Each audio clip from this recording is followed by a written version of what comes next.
बैठक से पहले वित्त मंत्री निर्मला सीतारमण ने प्रेस कॉन्फ्रेंस की और त्योहारों से पहले कर्मचारियों को बड़ा तोहफा देने का ऐलान किया।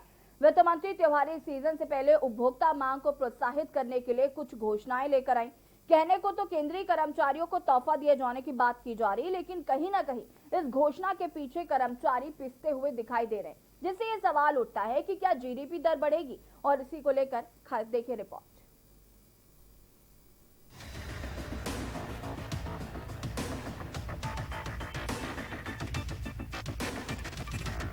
काउंसिल की 43वीं बैठक से पहले वित्त मंत्री निर्मला सीतारमण ने कहा कि मांग को बढ़ाने की दिशा में खर्च किए गए अग्रिम में राशि दी जाएगी।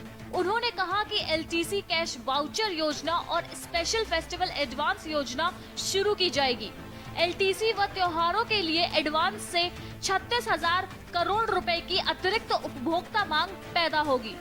वहीं राज्यों को अतिरिक्त पूंजीगत व्यय से 37,000 करोड़ रुपए की उपभोक्ता मांग पैदा होगी। इस तरह कुल 73,000 करोड़ रुपए की उपभोक्ता मांग पैदा होगी। Is on the LTC cash voucher scheme.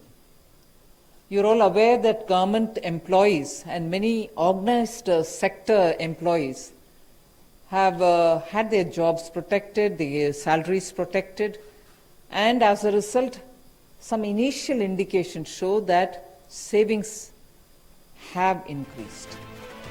Special festival advance scheme अगले 6 महीने के लिए उपलब्ध है। इस योजना के तहत केंद्र सरकार अर्थव्यवस्था में मांग को प्रोत्साहन के लिए अपने सभी कर्मचारियों को एक मुश्त 10,000 रुपए का विशेष त्योहार अग्रिम देगी। राशि को 31 मार्च 2021 तक खर्च करना होगा। यह प्रीपेड रुपे कार्ड के रूप में दिया जाएगा और कर्मचारी 10 किश्तों में इसे जमा करा सकते हैं। Reviving it just this one time, and this time we are giving 10,000 rupees for all central government employees, irrespective of their position, rank, gazetted, non-gazetted, it doesn't matter, 10,000 rupees, and this shall be repaid in 10 installments. Back again, they would give it in 10 installments. वित्त मंत्री के बयान के बाद जो तथ्य सामने आए हैं उसमें यही कहा गया है कि कैश वाउचर्स से केंद्रीय कर्मचारी कोई भी सामान को खरीदने और सर्विस के लिए कर सकते हैं, लेकिन उसे एलटीसी की रकम का 3 गुना खर्च करना होगा। कर्मचारियों को वो भी सामान खरीदने होंगे जिन पर 12% या उसके ऊपर जीएसटी लगता हो। सामान सिर्फ जीएसटी रजिस्टर्ड वेंडर्स से ही खरीदना होगा। कर्मचारियों ने जहां खर्च किया है उसकी इनवॉइस भी दिखानी होगी, तभी उसे छूट मिलेगी। इसके अलावा केंद्रीय कर्मचारियों को मिलने वाली 10 दिन के लीव इनकैशमेंट को भी खर्च करना होगा।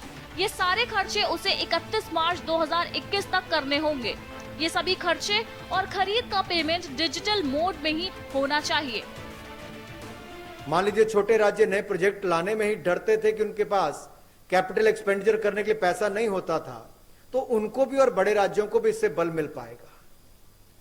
और इसमें 31 मार्च 2021 समय सीमा रखी गई कि उसके पहले आपको ये खर्च करना होगा। जब इससे पहले खर्च होगा तो अर्थव्यवस्था में जब पैसा आएगा तो इससे और गति अर्थव्यवस्था को मिलेगी और इससे आगे भी बढ़ावा मिलेगा। वित्त मंत्री ने घोषणा करके कर्मचारियों के हितों की बात का ऐलान तो कर दिया है, लेकिन इन सब में कर्मचारी जो कोरोना काल के संकट से उभर नहीं पाए हैं, उसके सामने 3 गुना टैक्स का सरकारी दंड के रूप में भुगतान करना पड़ेगा। स्पेशल डेस्क के न्यूज।